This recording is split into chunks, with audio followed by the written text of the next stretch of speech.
good, yo? It's your boy Glass. So this is the final preview that Dragon's Dogma has basically allowed IGN to have, I guess.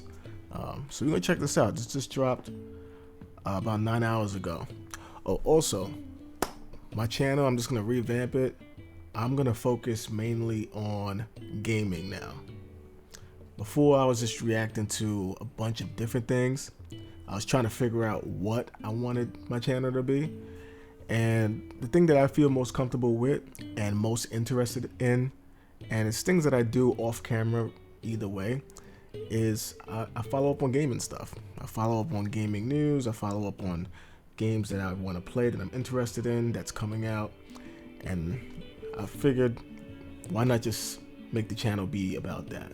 So if you're into watching gaming news or just gaming updates, and some days I might stream me playing a game, then yeah, subscribe to the channel. You know, if you mess with me, if you rock with me and you rock with the content, that's your category of content, then you can stick with me. All right, so let's see what they're talking about.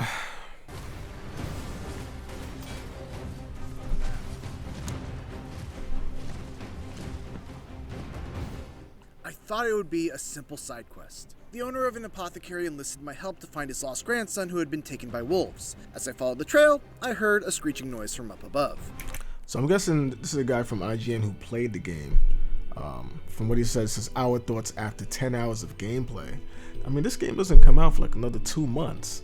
So the fact that they have IGN playing it 2 months in advance, I mean, is that normal?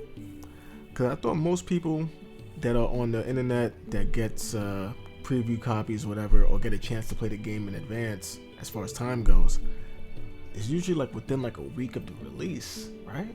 Like within a week of the release date. So 2 months in advance, you know what? That's a good sign. That tells me that Capcom or the people that's doing Dragon's Dogma are very confident in what they have. That's what that tells me. That's basically what it tells me. I'm not seeing nothing crazy, no weird sneaky stuff. It tells me that they're confident, you know? So I like that. Is that a griffin? All of a sudden, I'm in a battle for my life against a griffin. Yep. It's a monster that's far too strong for my party to handle, but we fight and claw and hold our ground until finally we get it to retreat. I breathe a sigh of relief, then set up at the nearby camp and sleep till nightfall.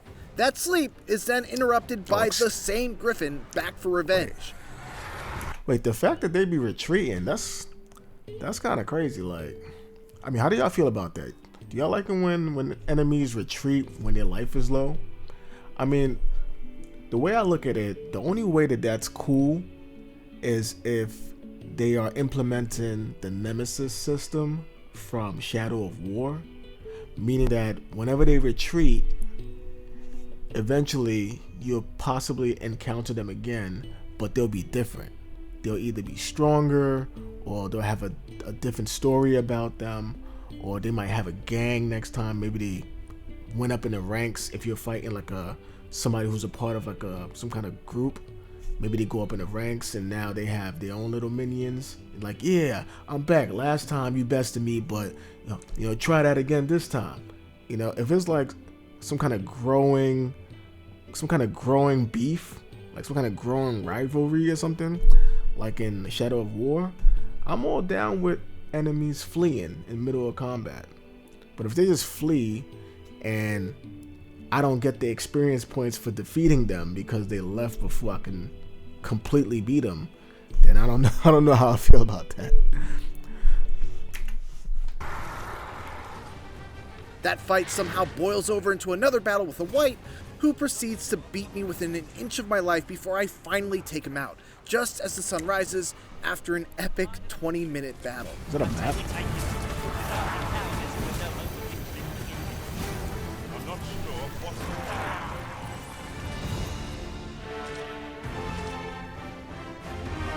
Okay, the music's sounding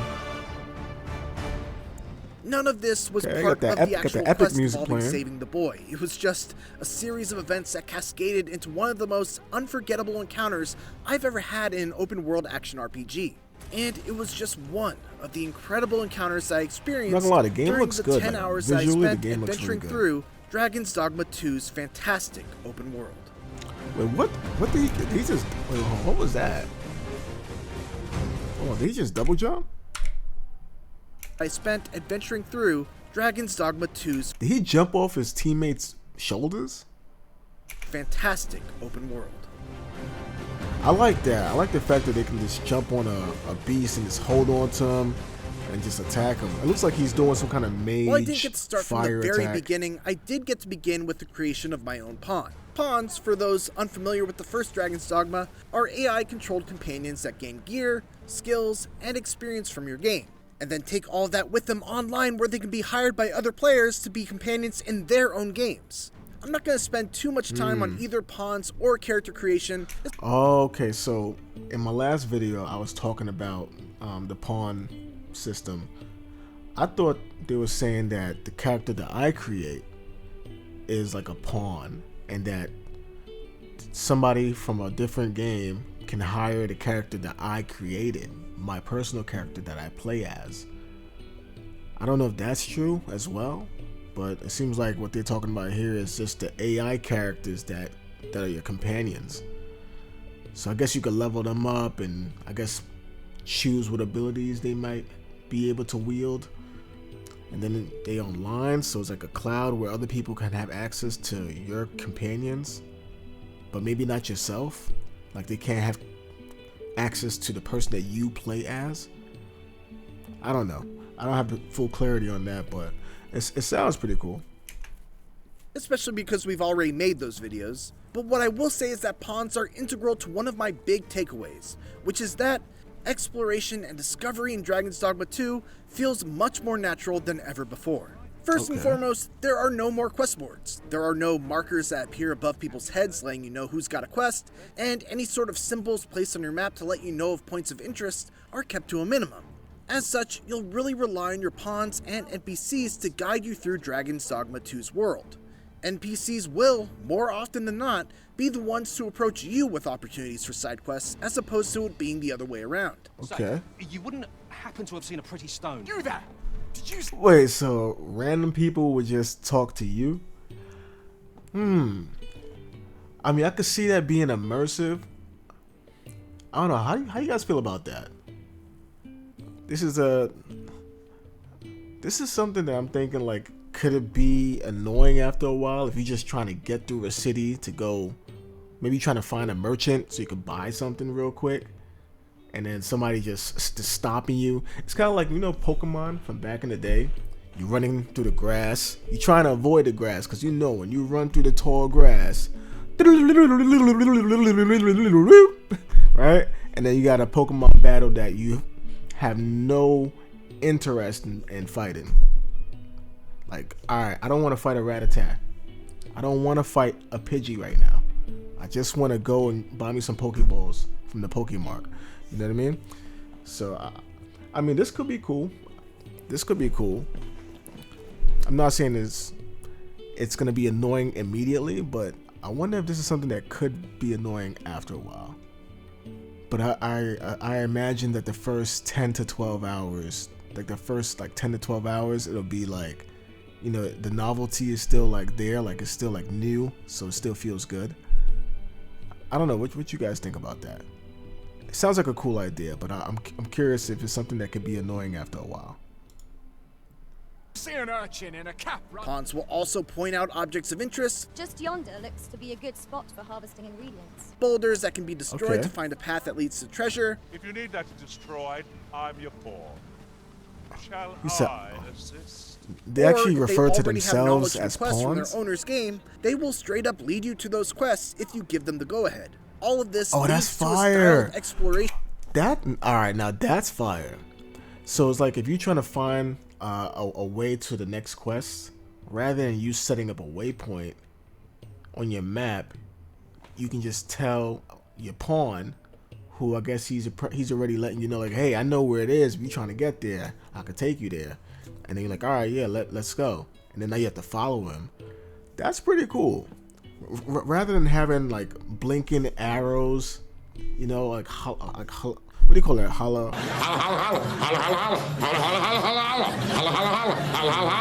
Hologram type of arrows that's leading you on the path. Like, is not a part of the world, is part of the game. To be more immersed, to have somebody in the game like, all right, follow me, bro, keep up. That's pretty clean. I like that. I think that's pretty clean. And adventuring that feels very organic and appropriately rewarding, very much in the same way that Elden Ring and the two most recent Zelda games do. As alluded to in the intro to this preview, you also never really know what to expect once you set out to pursue a quest lead. The very act of exploring beyond the safety of the city's walls is unpredictable, dangerous, and enticing, which is why it's so exciting. Is that a werewolf or something? What is that?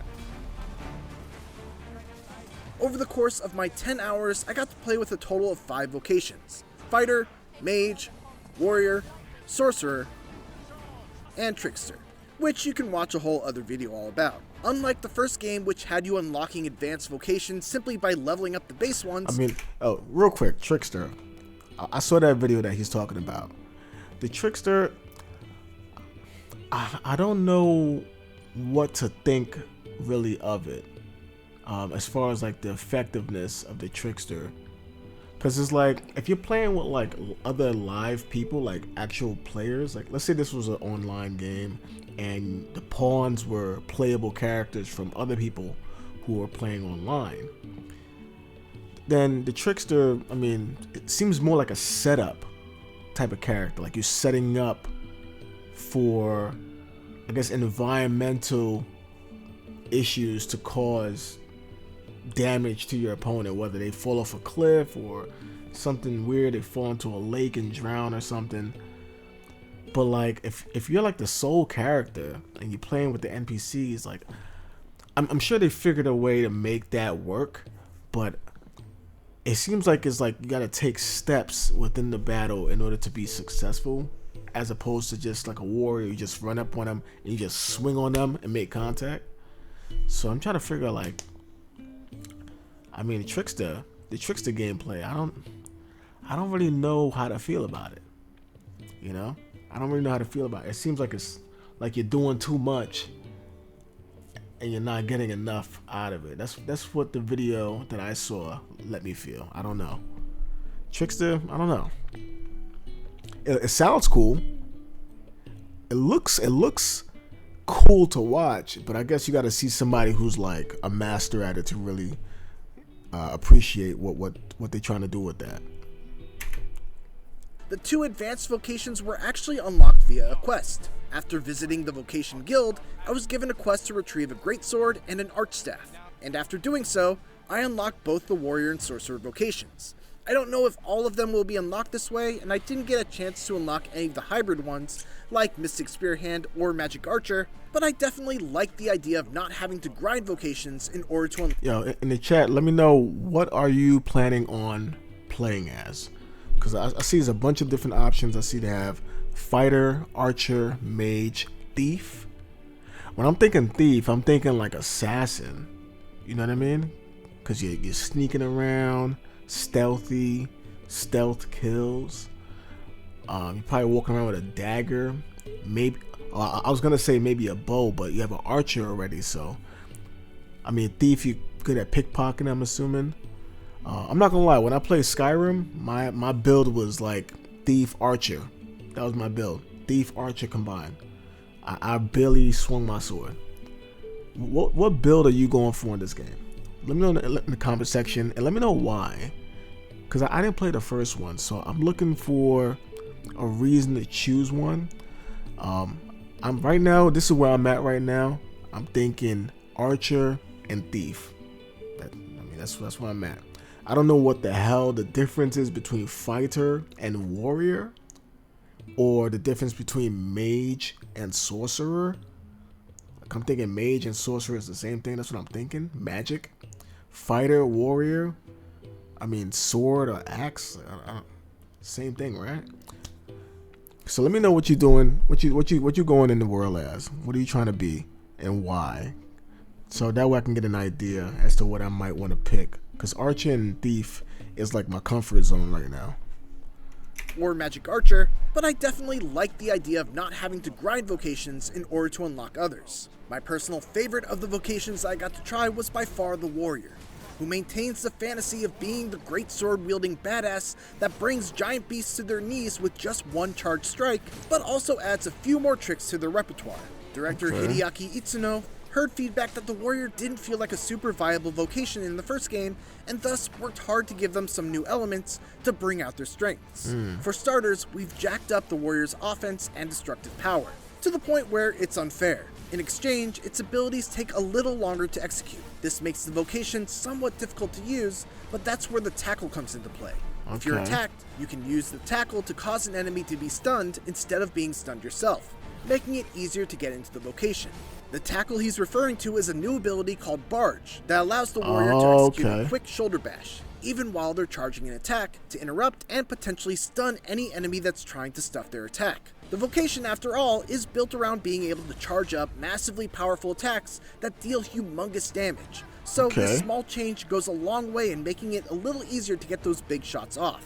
My favorite new addition for the Warrior, though, is a passive skill that allows you to swing regular attacks much more quickly if you're able to precisely time your next button press with when the attack actually lands. This gives a nice rhythm to the Warrior's combat and allows a skilled player to compensate for the typical weakness of having a very slow attack, while still making those very slow and powerful attacks still feel like they have their own place in the Warrior's skill set. Also, if you're like me and enjoy the feeling of leaping off cliffs and slamming your weapon down on a monster's head, this is the vocation for you. Ooh, okay. I unfortunately didn't get deep enough into the Sorcerer vocation to see any of the really big, crazy spells that they're so beloved for, but what I really enjoyed about the Sorcerer was the addition of a unique skill called Galvanize. This allows you to go into a stance that recovers your stamina extremely quickly, which is especially useful for the Sorcerer. I'm not gonna lie, like, whichever, what they calling it, vocations? That's what they call it? I don't even know what that word means. But he's saying it a lot. Is that like, let me see. What does vocation mean? Vocation.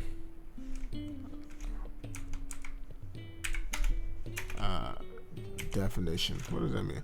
A strong feeling of suitability for a particular career or occupation. Okay. That makes a little bit more sense. Where was I at? Was I over here?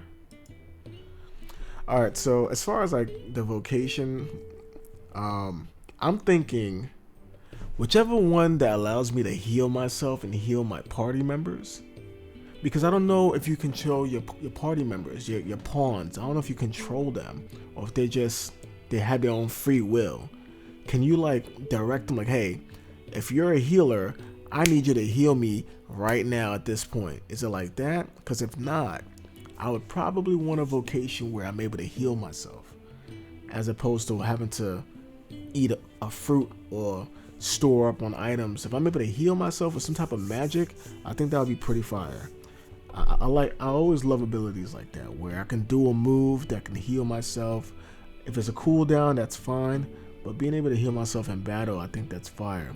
Is that the sorcerer, or is that the mage, or does everybody have some type of healing ability, but it's like named something different for like the warrior or the archer or something? That's a question I would like to hear answered. Due to the fact that their spells take so long to cast. To shorten those spells, you need to use a skill called Quick Spell, which allows you to spend stamina to reduce the spell's cast time. All of this leads to a careful balance of preparing to cast a powerful spell, using Quick Spell to shorten its cast time, and then making note of whether you have enough stamina to cast another spell, or whether you have to break away and use Galvanize to get your stamina back up. It's a fun dance that made Sorcerer feel a lot more active. Did he do that thunder just now, or was that somebody else? Galvanize to get your stamina back up. It's a fun. Like this little thunder attack, as soon as he started doing this, that little lightning strike started happening. Fun dance that made Sorcerer feel a lot more active than in the past.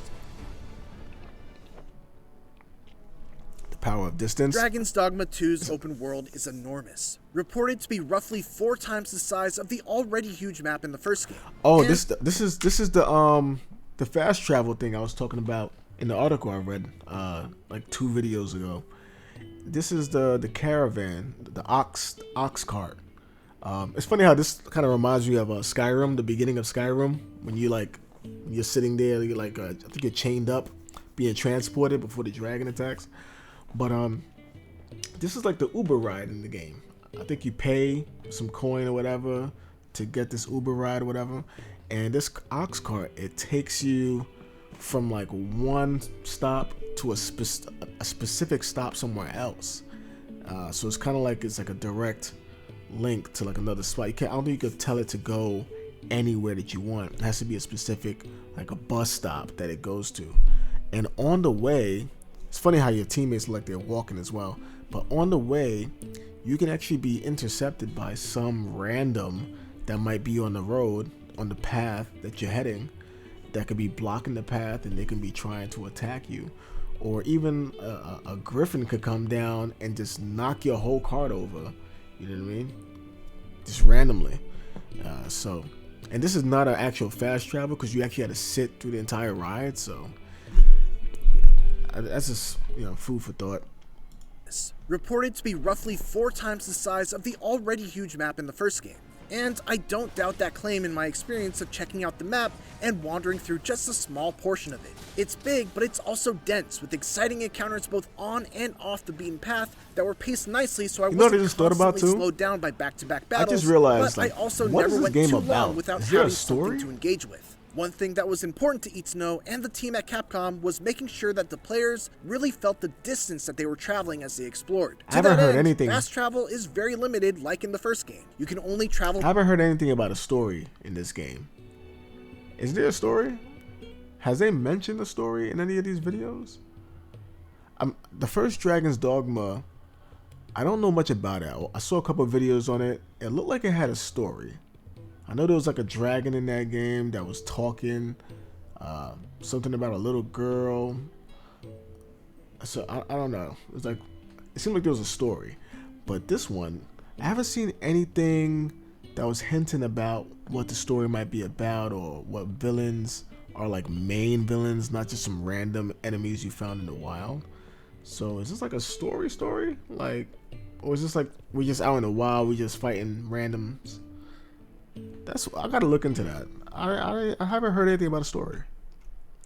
Between discovered port crystals, and every time you do, you must expend a fairy stone, which are highly valuable items that don't come cheap and aren't easily found.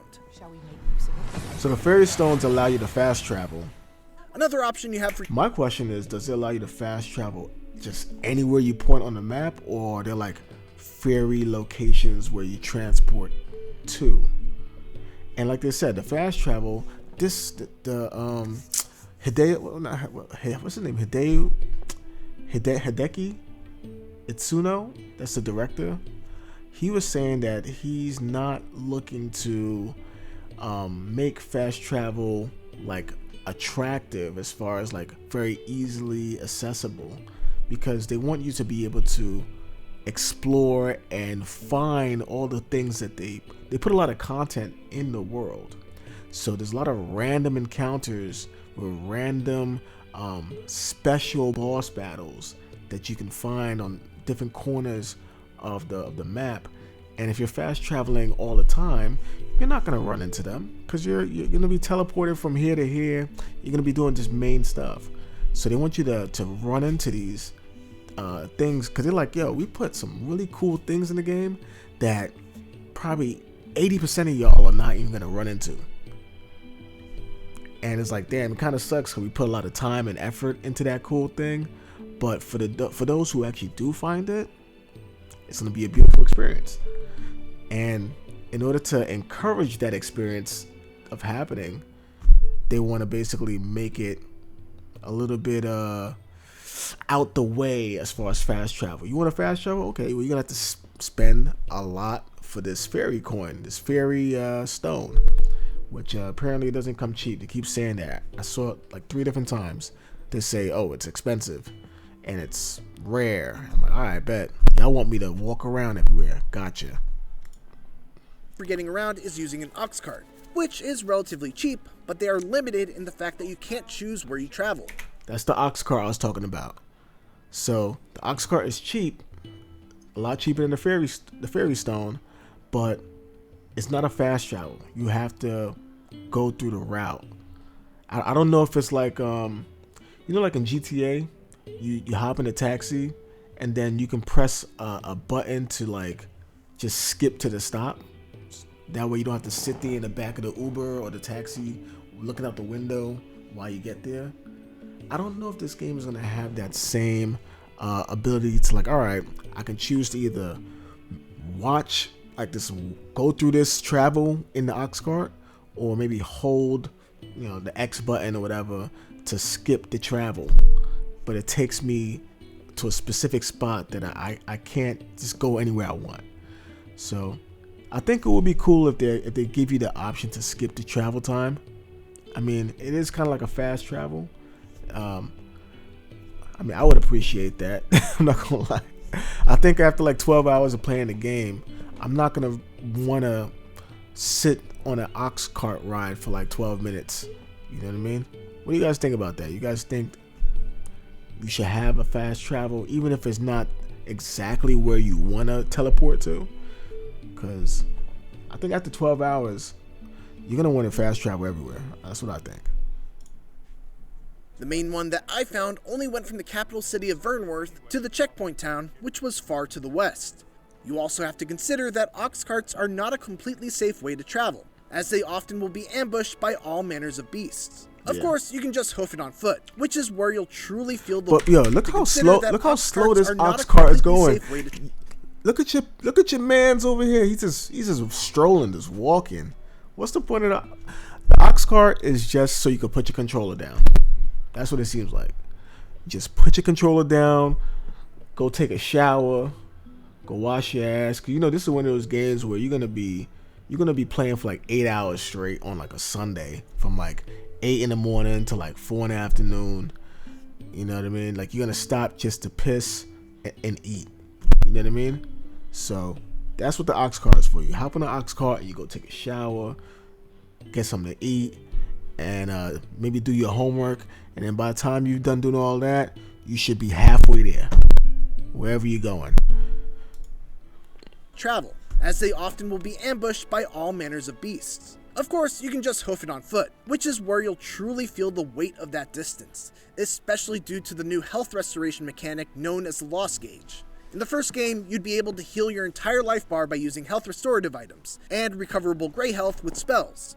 In Dragon's Dogma 2, however, every hit diminishes a portion of your max health, and the only ways to restore it are either by finding a campfire to rest at, or returning to an inn and resting for the night. Fortunately, if you rest at a campfire, you can also cook some meat and get some much needed buffs, in addition to restoring all of your life. But there's a risk involved with resting at a campfire as well. The flames may attract monsters to your campsite, and as I mentioned at the beginning of this preview, you could actually wake up to an angry griffin coming back to finish what it started.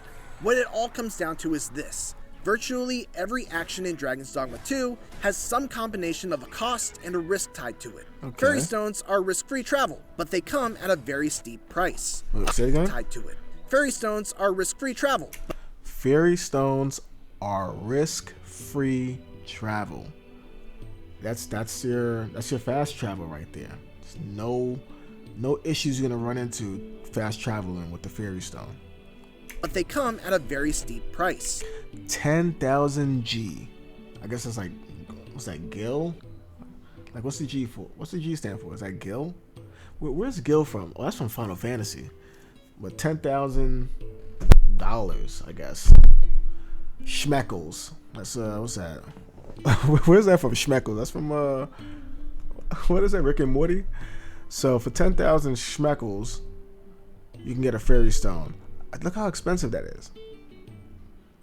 Look, everything else you see under it is like 250 schmeckles, 500 schmeckles, 400 schmeckles. But a fairy stone, you trying to get from point A to point B real quick? Nah, bro. For 10,000 schmeckles, bro, if you left the house and you forgot your phone, That's it, bro. You might as well just go the rest of the day. You'll see your phone when you get back home. You're not about to spend 10,000 schmeckles to go back home and then another 10,000 to go back to where you was. You're not about to do all that. That's a lot of money. That's what it looks like compared to everything else I'm seeing. That's a lot of money, bro. Ox carts are a low cost but moderately risky method of travel, and traveling. Oh, look, see? Ox carts. Look at this. I'm not gonna lie, this ox cart look kind of dope. Y'all walking around inside of it. That's pretty fire. But look. Are a low cost but look at that. You hop off the ox cart and look what's in front. Look what's in front. Look at all of that. It's like orcs or I don't know. There's orcs or something, or goblins that's like fighting or having a party. It's like a mosh pit over there. So it's like if you take the ox cart, slow as hell already. Cause look how fast my man right here ran past it. Travel. Look how fast he ran past it. It's slow as hell. And then you're gonna have orcs blocking the travel. So now you gotta go clear up the trash over there. Like tell them to space out, just so you can hop back on your 2 mile per hour Uber. You're gonna be on foot. Are there horses in this game? Like, is there any mounts in this game? Cause ox cart is not it. It doesn't look like it. And traveling on foot is free, but extremely risky. Then you must also consider whether it's worth it to press on in a quest line with low max health, or backtrack to a town to resupply, whether you should avoid fighting the giant tanky ogre, or risk it all on trying to bring it down for both the experience and rare material reward, whether you should keep on the less dangerous beaten path, or take a detour into the unknown. In the 10 hours that I played, these were very compelling decisions to have to make. But the real test will be whether those decisions remain compelling or turn exhausting in hour 20 or 30 when the map has expanded dramatically and decisions to have to make. But the real test will be whether those decisions remain compelling or turn exhausting in hour 20 or 30 when the map has expanded dramatically and you still have quests remaining to complete in a town that you're super far away from. Hypotheticals. Yo, that's what I'm talking about, man. That's exactly what I'm talking about. Like he said, by the time you reach hour 20 or 30, like there's a good chance you might feel like, golly, I gotta travel all the way over there, and it's like I don't have enough for a fairy stone, and I'm about to sit on this ox cart. I'm not gonna lie, the traveler, I get it. They want you to really run into like the stuff that the content that they put in the game, and I respect that, you know, because they want you to have the best experience. And what's the best experience? Experience in the game. You know what I mean? So I respect that. It makes a lot of sense. But for the points where it's like, all right, I'm just trying to just go over here real quick. It's like, bro, you about to spend that bread, bro? Like, you about to spend that bread on that fairy stone? And if you don't got it, then what? Now you're gonna really be out there. So that's the only thing I'm just like, what's that gonna feel like? Hour 20, hour 30. The first 12 hours, I always say in any game, the first 12 hours, you're not even thinking about fast traveling. You still loving just walking around and exploring the detail of the game. But like after 12 hours, bro, it's like, all right, that's in Starfield. Yeah, you want to fly out of space, you want to land and all this extra, you want to fly in space, you want to go to your planet, bro. After 12 hours, bro, it's like, listen, I need to take this fast travel back to this hideout, cause, oh damn, I can't go over there because I got contraband. Let me go fast travel back over here and drop off this contraband, and then fast travel back to this planet. Like, you're not trying to do all that manually. You know what I mean? Like, fast travel, that's a necessity, bro. So this game is gonna really challenge the people who are not, who are stingy. It's gonna challenge the stingy. How like you wanna move around quick? How bad you wanna move around quick? Aside though, I love just about every moment that I spent playing Dragon's Dogma 2 during this preview window. It doubles down on everything that I loved from the first game, makes some smart improvements to the way quests are handled and how you explore its giant world, and the little taste that I got of the Vocations is a tantalizing reminder of why Dragon's Dogma is one of the best in the genre when it comes to delivering on the various power fantasies tied to the classic RPG archetypes. Even after all I played, I still feel like I just scratched the surface on what Capcom has in store for players when Dragon's Dogma 2 releases on March 22nd. March 22nd. I mean, I'm not gonna lie. I mean, I'm still impressed by how it looks. New thought for today. What the hell is the story gonna be about? Is there a story? Does it even matter if the story is good or not? Is it more about just the gameplay? I'm not gonna lie. If the gameplay is fire, then I guess it doesn't really. You can just make your own story, honestly. If the gameplay is fire. But I am curious as to what the story is about. Am I looking to save a princess? Like, why am I doing what I'm doing? That is actually a good idea for me to look into. But yeah, man, that's the main thing I got from this video is that traversing the world. Like, if you love exploring, if that's your thing, you want to go and find all the legendary beasts or whatever that's in the game. Like for example, this beast right here, this is like a Sphinx that's in the game. This Sphinx is not a story mission. You're not gonna have a story mission that's gonna tell you to go and meet this creature right here. You know what I mean? This creature is, look, this creature. You're not gonna have a story mission that's gonna tell you, hey, oh, okay. You're not gonna have a story mission. That was weird.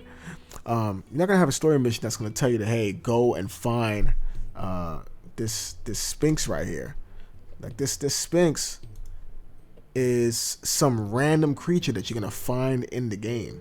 You gotta go out of your way to randomly run into this thing, and that's basically what they want, which is why they are not making it easy to fast travel whenever you want. They're not making it cheap. They're making it so that you actually go out there and see what we put in this game. So I respect it. I mean, I don't know what you guys think about that. What's your thoughts on the fast travel? Y'all think they doing too much by making it expensive to do it? Are you one of those people that's like, listen, I don't ever fast travel in these games. I be role playing, I be walking. Like, I'm one of those people that stop at red lights in GTA. Like, are you one of those type of people? Like, I'm not saying that I do that. I only do that after I beat GTA. When I beat GTA and I did all the side stuff and I just want to play the game because I have nothing else really to play, that's when I start doing the whole, all right, I'm going to walk on the sidewalk and I'm going to only cross the street at the crosswalk. And when I hop in a car, I'm stopping at stop signs and red lights. And I'm not driving on the opposite side of traffic. Like, maybe that's not just me. There's people out there that do that. That's not just me.